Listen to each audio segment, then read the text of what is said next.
The 2015 report is available at the following link, but also, if you're interested in previous reports, the link is also provided.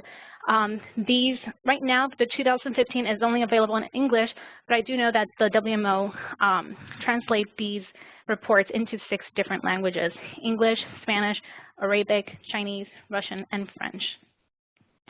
So let's go ahead and start talking about 2015. Here we have the 2015 temperature anomalies map. When we refer to temperature anomaly, we are referring to the difference from an average. And these maps are an essential tool when describing the current state of the climate across the globe because it provides a snapshot of the temperature conditions during 2015. The temperature anomaly maps tells us whether the temperature observed for a specific place during 2015 was either warmer or near or cooler than a reference value. In this case, we typically use a 30-year average, and here we use the 1961 to 1990 average. And these maps not only tell us if it was cooler, near, or above average, but it also tells us by how much the 2015 value deviated from that reference value. So here the areas in yellow, orange, and red shades are positive anomalies, and they indicate that the observed temperature in 2015 was warmer than the 1961 to 1990 average, while a negative value, or anomaly, depicted in shades of blue, indicate that the observed temperature in 2015 was cooler than average. The different shades indicate by how much the 2015 temperature deviated from average. And the white areas mean that the data for those areas were missing. So as we can see in the map, large portions of the world's land and ocean surfaces experienced temperatures that were above average during 2015. Significant warmth was observed over the majority of land areas. Particularly warm were large areas of South America, Africa, much of Europe, Northeast Eurasia, the Middle East, and western parts of North America. The most notable warmth was observed across north-central Russia, where temperatures range between 3 to 5 degrees Celsius above average. As you can see, very few land areas experienced cooler than average conditions during 2015. The only areas that we see that experienced below average conditions were Antarctic and some areas across northeastern Canada. However, over the oceans, significant warmth was recorded across large areas. As we would expect during an El Niño, the tropical Pacific Ocean was much warmer than average and over 1 degree Celsius warmer than average over much of the central and eastern tropical Pacific Ocean. Also above average, we see the northeastern Pacific, much of the Indian Ocean, and areas in the North and South Atlantic were significantly warmer. Meanwhile, areas to the south of Greenland and in the southern oceans were colder than average during 2015.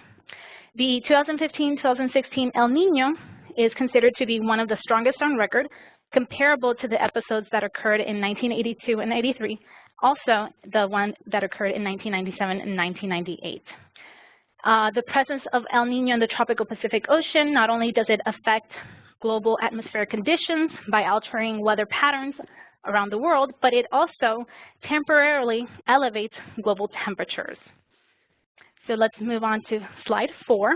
Here I just wanted to depict some countries and continents that experienced a top 5 warm year. I'm just going to highlight here the continents.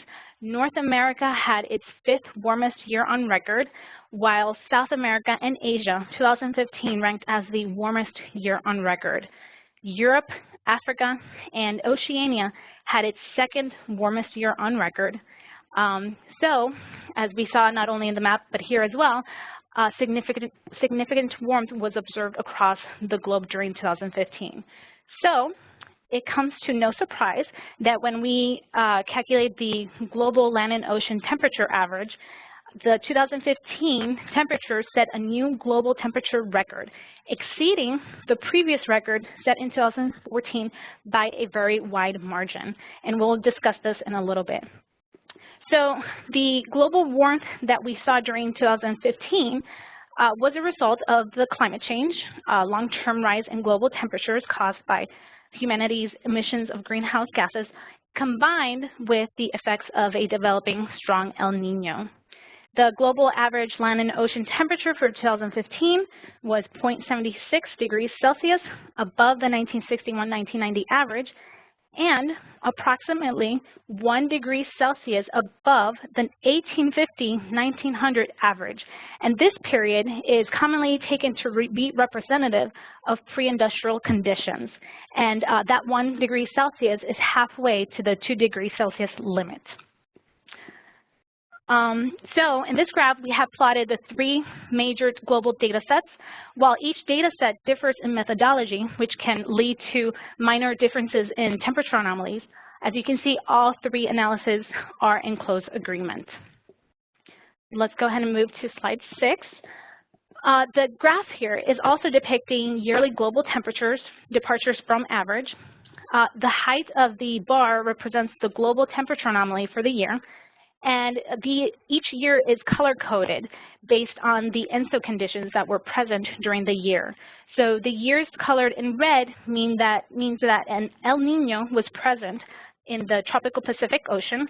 Blue represents that a La Niña was present in the tropical Pacific Ocean, while gray indicates ENSO neutral conditions, meaning there was no El Niño or La Niña present. So this graph is useful just to see how ENSOs impacts global temperatures anomalies. As I said before, we tend to see that El Niño tends to temporarily elevate global temperatures. So if you compare the El Niño years with La Niña years, you tend to see that those anomalies tend to be higher. So one other thing that I wanted to depict is that every year since 1979, 37 consecutive years have been above the 1961 to 1990 average and has generally warmed through the period. Again, the years in red, which represent El Niño, tend to be warmer than neighboring periods, and La Niña conditions in blue tend to be cooler. This graph also depicts that all El Niño, if you just compare the El Niño years, hello? Hello? We hear you. Oh, okay, I just heard something. Okay, so the graph also depicts that El Niño years, if you just compared all El Niño years, they are getting warmer. And if you look at all the La Niña years, they are also getting warmer. I also wanted to depict here that, as I said earlier, 2015, which in this case is also in red, but in a different shade of red, surpassed the previous record, 2014, by a very wide margin, almost 0.16 degrees Celsius. And this is huge because typically when a new global temperature record occurs, the difference to the previous year or to the previous record tend to be in the hundredths of a degree. And this was in the tenth of a degree, 0.16, about 0.16 degrees difference. And the last time we saw a new record that surpassed the previous record by a large amount, by a very wide margin, was in 1998. That surpassed the previous record at that time, 1997, by a very wide margin as well. So moving on now to talk a little bit about precipitation. As is typical, precipitation varied significantly around the world. Areas of high precipitation during the year included southern areas of the contiguous U.S., Mexico, Bolivia, southern Brazil, northern Europe, and western Asia. Dry areas included Central America and the Caribbean, northern and northeast South America, including Brazil, which has an ongoing drought in the region, parts of Central Europe, parts of Southeast Asia, Indonesia, and Southern Africa. And even though yearly accumulations are important, they tend to mask short-term totals or extremes, and we'll be talking about those shortly. Moving on to talk about the Northern Hemisphere sea ice extent. Here on the graph to the left is just showing the seasonal cycle for the Arctic sea ice extent. The seasonal cycle of the Arctic sea ice extent usually peaks in a maximum in March, typically, and reaches a minimum in September. However, this year we saw that the Arctic sea ice extent reached its annual maximum extent a little bit earlier than usual on February 25th, 2015, and that began the sea ice melt season. This was the lowest Arctic maximum that occurred since records began in 1979, and again, it was the earliest seasonal maximum on record. This was likely due to very warm conditions across parts of the Arctic. However, when the Arctic reached a minimum in September, on September 11th, and this minimum, when you compare it to previous years, it ranks as the 4th lowest in the satellite record, behind 2012, which was the lowest, 2007, second lowest, and 2011, third lowest. When we compare the monthly September average Arctic sea ice extent with previous September extents, it was the 4th lowest in the satellite record and the 14th consecutive year with below average sea ice extent. Now moving on to the Antarctic sea ice extent. Again, a seasonal cycle occurs. However, in the Antarctic, the sea ice extent usually peaks in September or October and reaches a minimum sometime in February or March. So the minimum extent that was recorded on February 20th was the 4th highest minimum extent on record, behind the annual minimums extents in 2008, 2013, and 2004. In 2015, the daily maximum extent was recorded on October 6th, and this is the 16th highest maximum extent in the satellite record. In contrast to the past 3 years, when a record large maximum sea ice extent was recorded.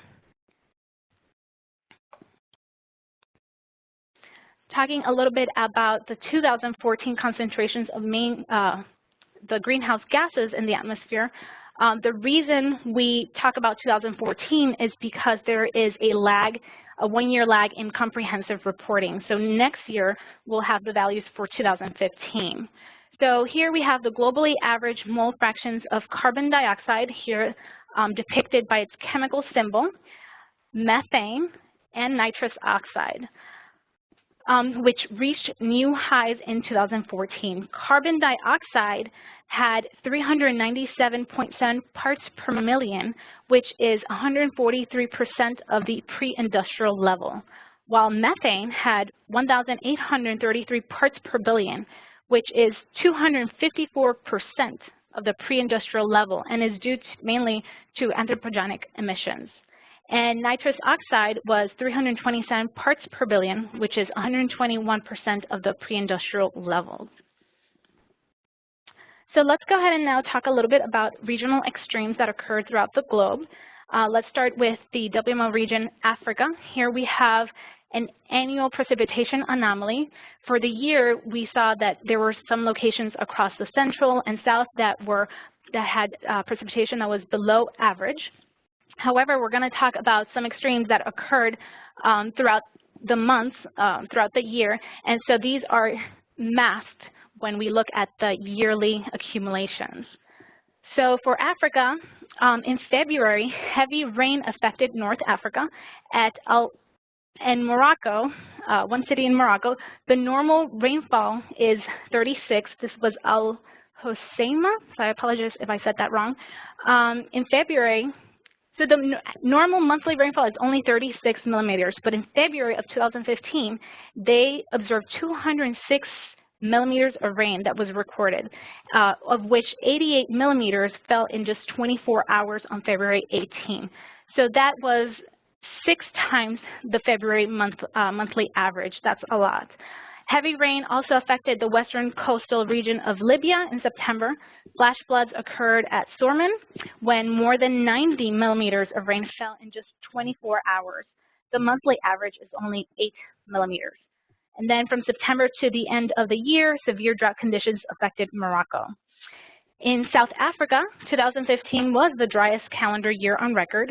The prolonged drought conditions had severely affected the maize, sugarcane, and sorghum harvests.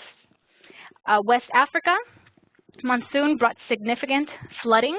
Heavy rain led to flooding in July and August. In Niger, despite total rainfall for the year that was close to the average, Heavy rain, more than 100 millimeters in just 24 hours, were recorded in a number of locations, and that led to floods that killed 25 people. Heavy rains and floods were also affected Gambia and Mali. And as I said earlier, warm temperatures affected much of Africa throughout the year. Moving on to Asia, major heat waves affected the Indian subcontinent in 2015.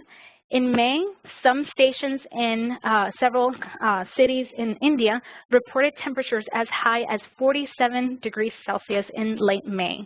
And the extreme heat caused 2,500 fatalities. Extreme temperatures also affected southern Pakistan from June 17 through the 24th, where temperatures exceeded over 40 degrees Celsius. And this also caused fatalities of over more than 1,600 people. Extreme heat is common in the pre-monsoon season on the Indian subcontinent, but what made this year a little bit different was that the heat was extended over a larger area than usual.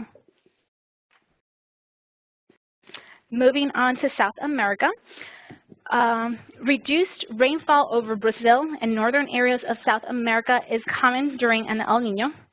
Brazil started the year with a drought in its southern and eastern areas. However, the drought shifted north when scant rainfall during the dry season over the Amazon occurred.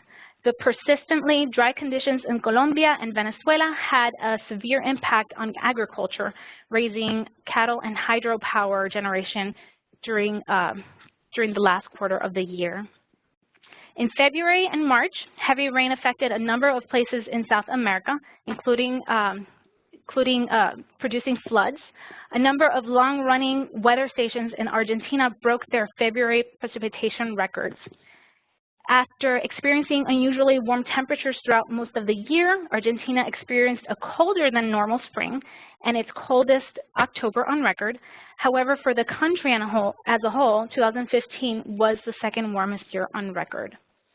And then during the last 3 months of 2015, extreme rainfall was recorded in several parts of South America, particularly in Paraguay, northern Argentina, and southern Brazil. About 180,000 people were affected by floods, and more than 80,000 people were displaced. Moving now to North America, Central America, and the Caribbean. Low annual rainfall associated with the influence of the El Niño were widespread across Central America and the Caribbean. Rainfall totals for Puerto Rico were below the long-term average, and this led to drought and water rationing in some areas. Across the U.S., it was the wettest May on record for the contiguous United States and the wettest month overall in 121 years of data keeping. The May rains ended the drought that had affected the Southern Plains since 2011. However, further west, the long-term drought conditions continued. There were some beneficial rainfall that fell across the west. However, they weren't enough to end the drought. Overall, for the contiguous U.S., 2015 was the third wettest year on record. For Mexico, it had its wettest March since records began in 1941. The rainfall across the country was 69.6 millimeters. This is 5 times its monthly average of 14.7 millimeters. Moving to the Southwest Pacific, in Indonesia, the low rainfall associated with El Niño increased the risk and occurrence of wildfires. In the first half of the year, 40 provinces in Upper Thailand experienced their second lowest total rainfall in 64 years. In Australia had its warmest October on record. The anomaly for October was also the highest anomaly for any month since records began. And a heat wave early in the month set new records for early season warmth in southern Australia. It was the 5th warmest year on record as a whole for Australia. Moving on to Europe, heat waves affected Europe from May through September. Monthly average records were set in July for Austria and Spain. The heat was often intense. Several countries set new record, especially for Germany. Germany set a new record for the country at 40.3 degrees Celsius on July 4th. France, Spain, and Poland had a number of stations that set new maximum temperatures for the region. November and December were unusually warm over Europe. December was the warmest on record for a number of countries that included United Kingdom, France, Germany, and the Netherlands. And then some areas were particularly dry throughout the year. In April, there were very dry conditions in Austria, which led to forest fires. And then in between May and mid-August, some western parts of Slovakia recorded their lowest rainfall total since 1872. In July, parts of France experienced record low monthly precipitation totals, and then large areas of Serbia experienced extreme drought in July. Estonia had its driest October since 1961, and Austria had its second driest December since 1858, while Hungary had its third driest since 1901. That's all I have for you guys today, and now I will pass along to John. And we are handing over the controls to you now, John, so you will be able to take over in just a moment. Thank you so much, Ira. And we are already getting a couple of questions, but we're going to hold those till the end after John has a chance to speak. So you should have control now, John. Okay. Can you see my screen? We can. Good. Thank you. So I'm going to talk about something more fundamental, which is the Earth's energy and the sea level changes that we've seen over recent years. This work is joint with Matt Palmer from the UK Met Office and Susan Wafels from my same lab here in Hobart, Australia. So climate change is really driven by the Earth's energy imbalance, receiving more energy from shortwave radiation than is emitted by long-wave radiation from the Earth, and this drives changes in the climate system. The energy principally accumulates in the ocean, over 93% of it, but also small amounts go to melting ice, warming the land, and a tiny amount to warming the atmosphere. So, of course, this increasing energy imbalance is caused by increasing greenhouse gases in the atmosphere. That's partly balanced by increases aerosols in the lower atmosphere and also increased aerosols following volcanic eruptions in the upper atmosphere. But both of these aerosol contributions are short-lived compared to the very long-lived nature of greenhouse gases. John, I do have to interrupt for 1 second. We are seeing your screen but not your slides. We can see the Cicero background, but we don't have your slides. Do you have multiple? Do you have multiple screens?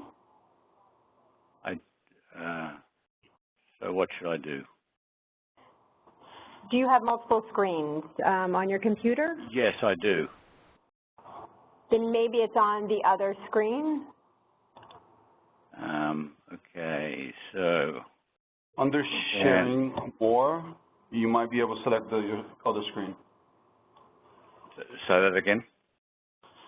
Under Quick Start tab, if you go back to sharing button, there's a more button underneath.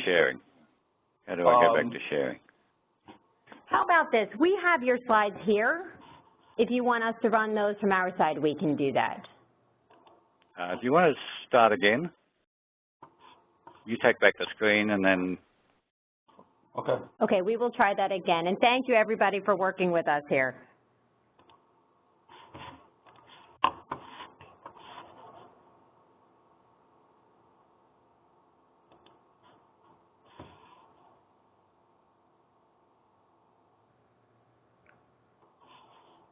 Okay, and we are handing it over to you right now.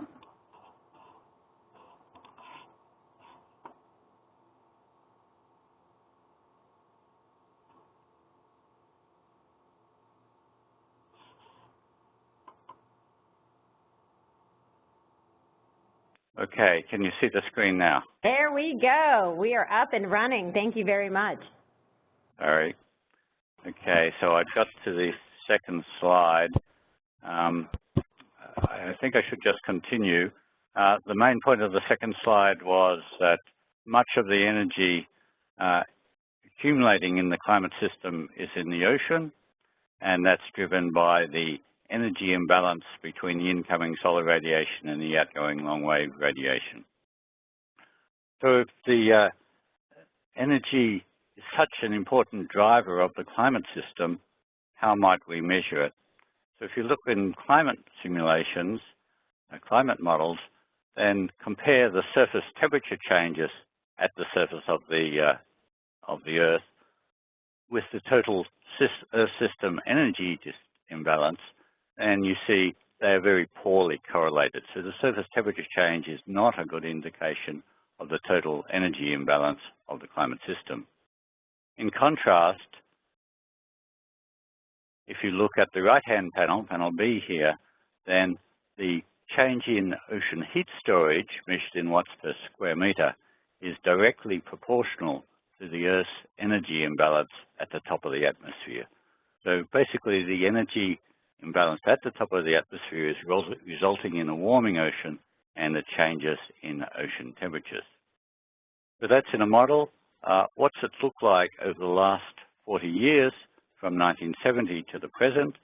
The left-hand panel here shows the energy storage in the climate system from 1970 up to 2010. The light blue is the amount of energy stored in the upper ocean, and that's measured in zetajoules. So how much is this? It's about 275 zetajoules, and the rate of storage of energy in the climate system is equivalent to the amount of energy released by 4 Hiroshima bombs being set off each second continuously through the year. So it's a huge amount of energy that's stored in the ocean. The dark blue is from the deeper ocean, from 700 meters down to the bottom of the ocean. The white is the amount of energy going into melting ice. The orange warming land, and the very thin part right at the bottom in maroon is the amount of heat going to warm the atmosphere. However, the uncertainties are large, as indicated by the dotted lines. If you compare this energy that's actually stored in the climate system with the amount of energy that should be accumulated in the climate system from the forcing from greenhouse gases and aerosols, then you look at the right-hand panel.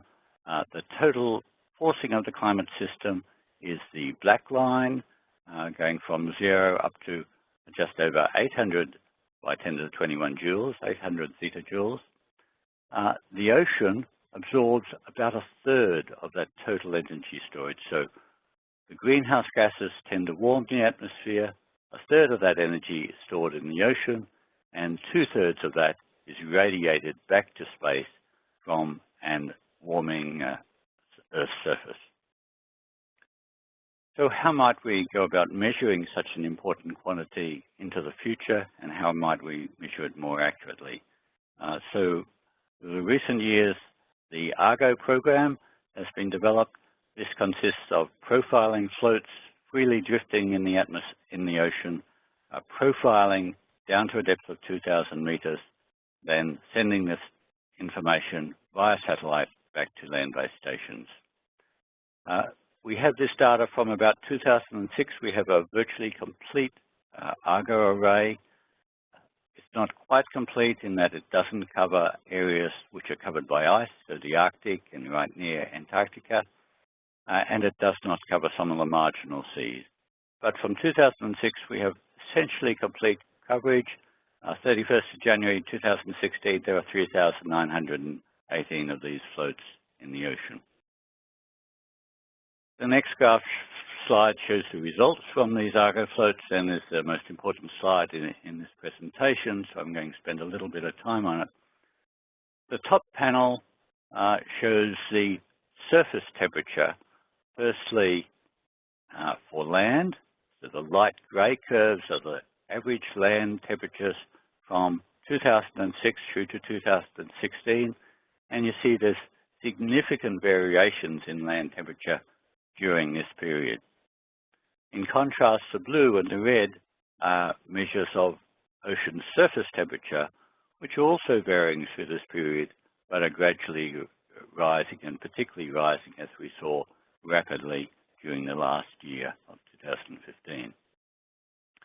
The second panel, panel B, the shading indicates anomalous global temperatures, average throughout the ocean as a function of depth. So in the upper layers of the ocean, you see oscillating orange and blue and red and blue, and right at the end, the very marked warming of the El Niño of 2015, 2016. So this is a variation in surface temperatures, which are reflected in temperatures of the ocean down to roughly 100 meters. Below 100 meters down to, say, 300 meters, there's an oscillation. So when it's cold at the surface, it's actually warm at depth, and this oscillation continues throughout the period from 2006 to 2016. Below 300 meters, down to the bottom of the Argo float measurements at 2,000 meters, there's a gradual warming of the ocean throughout this period. So a gradual move from these blue cool temperatures at the start of the record through to the orange temperatures, the warmer temperatures at the end of the record. Panel C is a global integral of ocean heat content in the same units as measured before, 10 to the 21 joules, and there are three different estimates of ocean heat content change here. The blue record is our own estimate from reduced space optimal interpolation technique, the red curve from the Scripps estimate, and the black dotted line from Susan Waffel's estimates. So these are three independent estimates using the Argo data showing a relatively steady increase in ocean heat content compared with the much larger fluctuations in surface temperature. The first panel on the right, panel D, shows where that heat is stored in the water column. So at the surface, despite these oscillations through the period, there's a net warming in the upper 100 meters of the ocean of about 0.2 degrees Celsius per decade. That decreases rapidly at about 100 meters depth, but there's a continued warming throughout the water column of a few hundredths of a degree per decade, right down to 2,000 meters. And the final panel shows where in latitude bands that heat is stored. Most of the heat is stored in the southern hemisphere, a peak at about 40 degrees south, and much weaker storage in the northern hemisphere. All of these estimates have more than 75% of the energy being stored in the southern hemisphere oceans compared to the northern hemisphere ocean. We have much poorer measurements of deep ocean temperature changes, but there are observations from repeat research ships. So these are the tracks in black shown on this global map, and the color shading shows areas of the deep ocean where there is warming. So there's significant warming in the Southern Ocean, and that warmth seems to be propagating northward from the Southern Ocean into the Northern Hemisphere. When you put all of these measurements together, then the upper ocean sampled by Argo has warmed by between 0.5 and 0.65 watts per square meter, averaged over the whole surface of the Earth.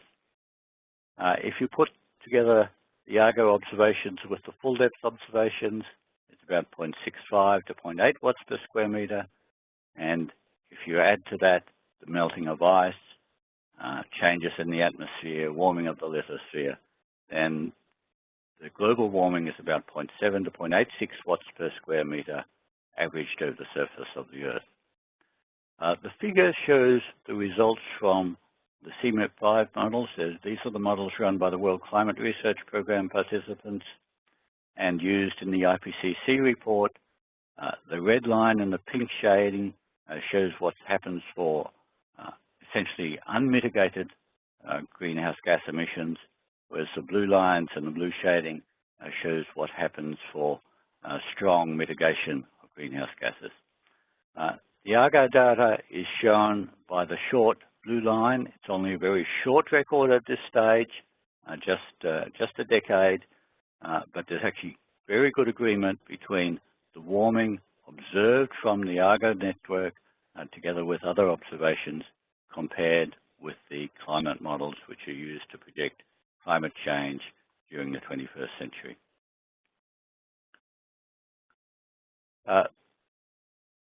The rate of storage of heat in the ocean has increased. About half of the heat stored in the ocean has actually been stored since 1997 up to the present, and the other half comes from roughly 1860 up to 1997. So a significant increase in the rate of heat storage in the ocean. Again, we can see the amount of heat stored in the upper ocean, 0 to 700 meters, in the very light blue. The medium blue is from 700 meters to 2,000 meters, and in the dark blue, from 2,000 meters to the bottom of the ocean. So there's a significant amount of heat penetrating all the way to the bottom of the ocean. So we really need more accurate estimates of that ocean heat content. And there's two ways we can do that. And one is by repeat ship observations. So this is what's called the GO ship program. These are research ships which repeat each of these lines in this map about once every 5 years. So this is sparse sampling, infrequent sampling, but the deep ocean is changing relatively slowly. But we hope to complement that by profiling floats that will actually profile right to the bottom of the ocean, and these are being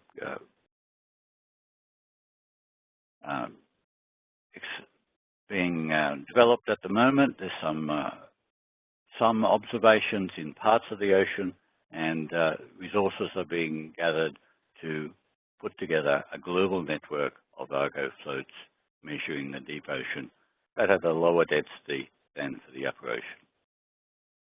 The second topic I wanted to talk about is global sea levels. Global sea levels and the energy budgets are very closely linked. As you warm the ocean, the waters expand and sea level rises. This is ocean thermal expansion, and it's responsible for about 30 to 40% of the observed sea level rise. The second contribution comes from the loss of mass from glaciers and also from ice sheets. So the glaciers lose mass from increasing surface temperature, causing increased melting. The ice sheets lose mass from changes in surface melting and changes in snowfall, but particularly in Antarctica, also from warm ocean waters penetrating under the fringes of the ice shelves, melting them at the base and allowing the ice to flow more rapidly into the ocean. And there's also changes in the amount of water stored on land, both from climate variability, but also from the extraction of water from aquifers and also the building of dams and the retention of water in terrestrial reservoirs. The historical record from satellite altimeters, which is when we have global observations from 1993 up to the present, shows a relatively steady rate of sea level rise of 3.3 millimeters per year to 2015. This is substantially faster than the global average or the century average of about 1.7 millimeters per year from 1900 up to 2000. So a significant faster rate of rise. There are some perturbations. So in 2010, there was a fall in sea level. This is associated with the La Niña event, when there were major flooding events in Australia, Pakistan, and elsewhere in the world. And then recently, there's been a rapid rate of rise over the last year. So sea level has been continuing to rise throughout this period at a much faster rate than during the 20th century as a whole. The trend is not spatially uniform. The largest rates of rise are in the western equatorial Pacific and the eastern Indian Ocean at rates perhaps 3-4 times the global average during this period.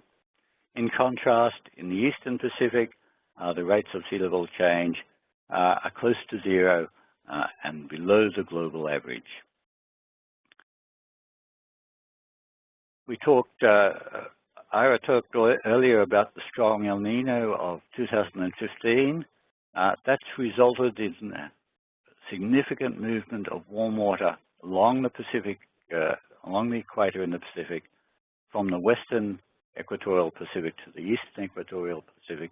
So if you look at sea level anomalies, or averaged over the year 2000, this is in the month of December 2015, then in the eastern Pacific, sea levels are about 150 millimeters higher than they were in the climate, in the average climate, whereas in the western Pacific, they were roughly 150 millimeters lower than normal. So significant regional variations associated with the strong El Niño of 2015.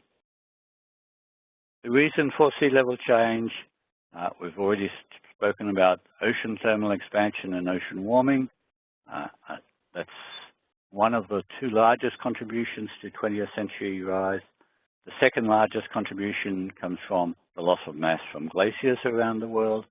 So these are glaciers in places like Alaska, the Himalayas, and also the peripheral glaciers around Greenland and Antarctica. But critically important is the contribution from Greenland, the ice sheets of Greenland and Antarctica. Both of these are losing mass. On the left is shown the Greenland record in blue from 2003 up to 2014, an increasing loss of mass during this period, leading to a significant contribution to sea level rise, and it appears to be an accelerating contribution to sea level. On the right is the Antarctic ice sheet, somewhat smaller contribution and much more variable. The concern here is that the ice sheets contain very significant amounts of water, which can lead to very large amounts of sea level rise.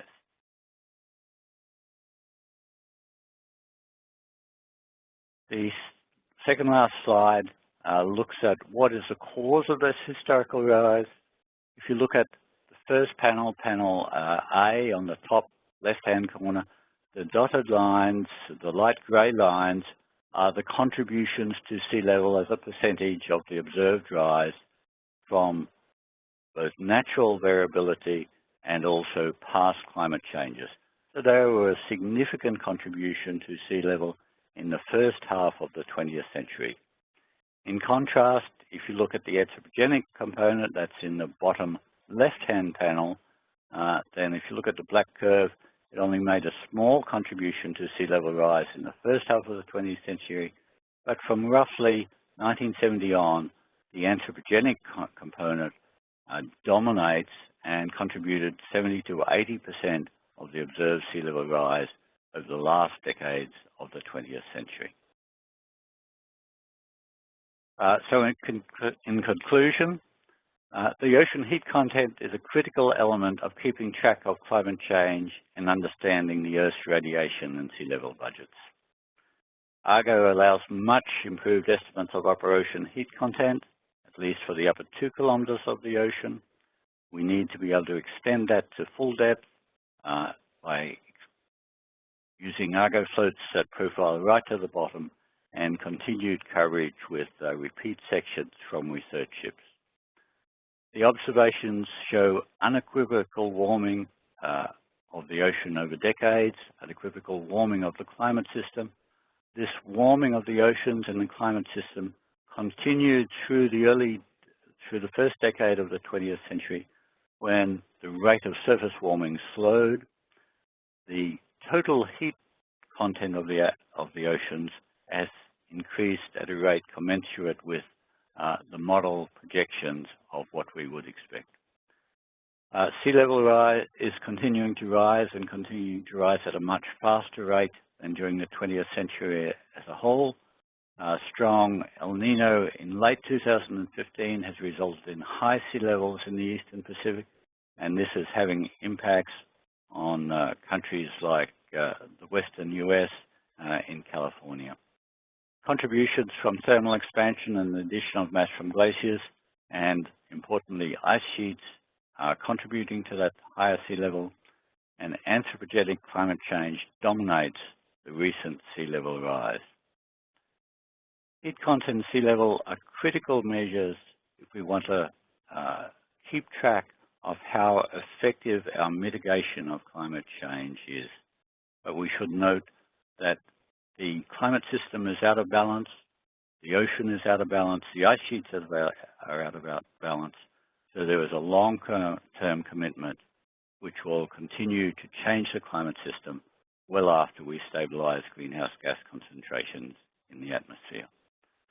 So thank you, and I'll hand back control to Bernadette.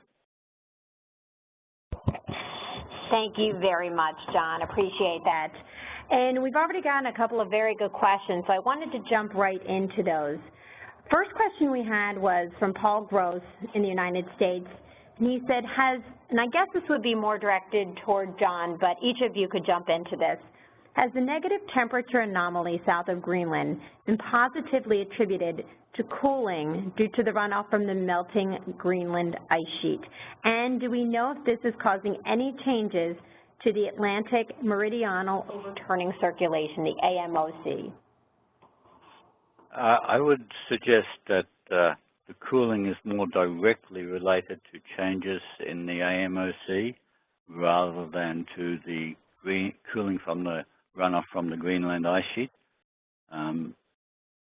The runoff might be contributing to the slowing in the AMOC, but it's probably more changes in the surface forcing rather than the Greenland contribution directly.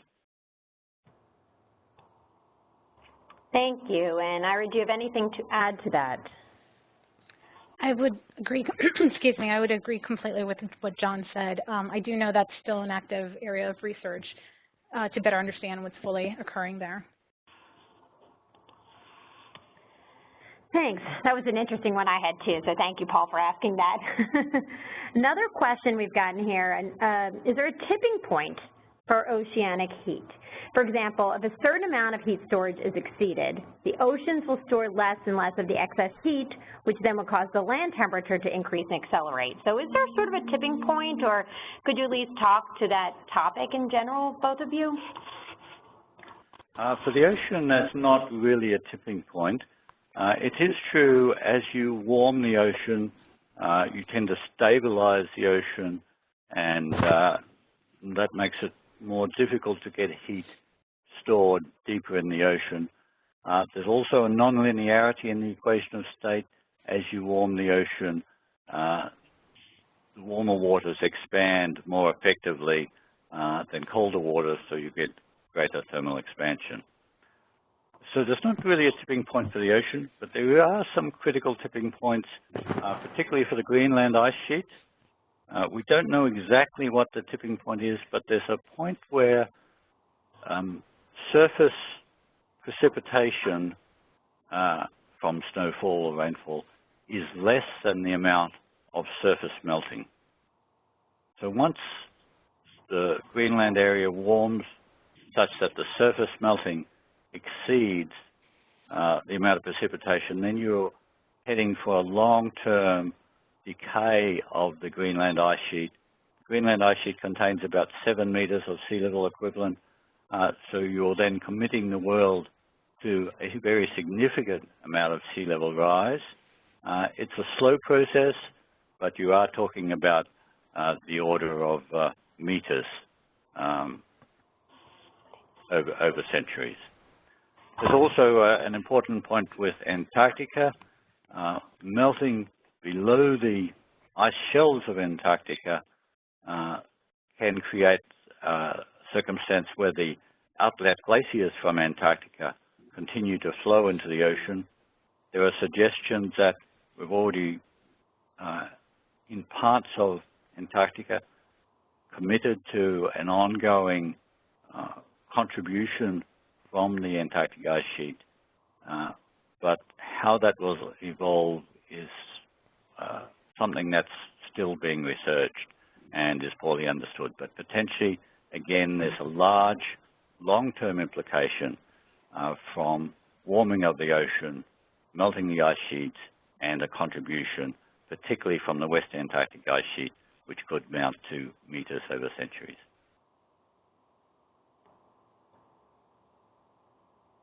Thanks. Ira, do you also have something to add to that? I do not. Sorry, John said everything. Yeah. He does well at summing that up, that's for sure.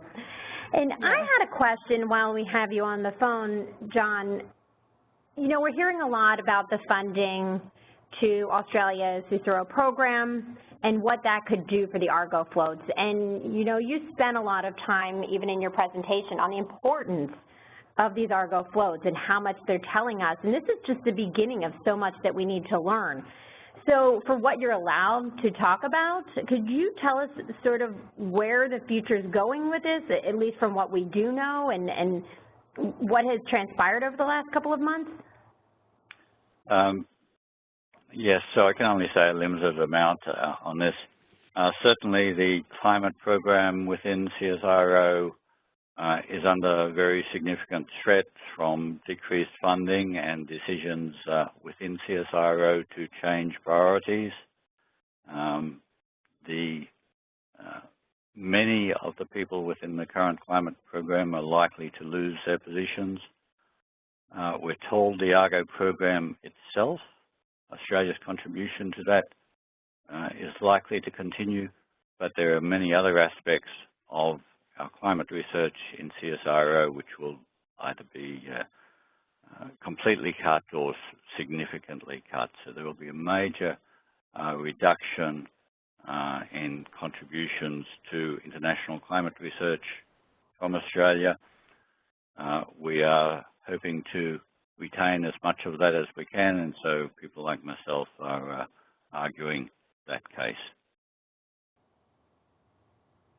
Well, thank you for bringing us up to speed, and seriously, the best of luck with that. I know a lot of global support your way from this climate community. So I should actually, just Bernadette, I should actually thank the international community. Yes, our fight against these cuts has been greatly assisted by the very strong international and national response that we've had, that this is an important area for Australia and an important area for the world, and we need Australia's contribution. So thank you to all my international and national colleagues. And thank you. And I didn't want to leave it on such a heavy note, so I had sort of a lighter, if you could look at it that way, question to leave both of you with. Seems like there were a lot of climate stories last year and climate change stories, from the actual science to the policy to COP21. What do you think, in your opinion, and we'll start with you, Ira, is going to be the biggest climate story of 2016, or has it happened already? My personal opinion is it's going to be the global temperatures once again. I think 2016, again, this is my personal opinion. We will confirm once we have all the data. But what we are seeing with the NOAA data set, January set a new monthly record surpassing any other January temperatures. February was record warm as well. And the monthly temperature departure for February was the largest compared to any month on record. So I think 2016 will be the temperature, global temperature will be a big story for 2016. How about you, John? What are you thinking? Yes, so I agree with Ira. The global temperature will be a critical issue in 2016, likely to be another record from the El Niño conditions. But I think the biggest story has been the Paris Agreement.